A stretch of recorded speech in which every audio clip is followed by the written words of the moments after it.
Key fobs are essential for modern vehicle access, allowing keyless entry and ignition. They can fail for several reasons, including dead batteries that typically last 2 to 4 years, physical damage, theft or loss, and general malfunction. Replacement costs vary. OEM fobs range from $50 to $300, plus $50 to $150 for programming, averaging $150 to $450 total. Aftermarket options are cheaper, but may lack some features or warranty. Note that digital car keys are becoming more common in newer cars like Tesla, using smartphone apps instead of physical fobs.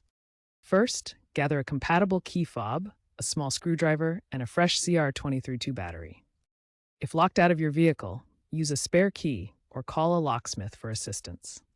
Open the old key fob using a screwdriver, note how the battery is oriented, then install the new CR2032 battery in the same orientation.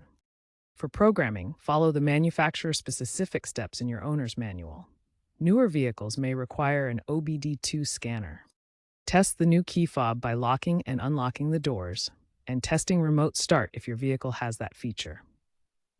If issues occur, seek professional help to avoid ECU locks. Be aware of cybersecurity risks and consider digital key options for enhanced security.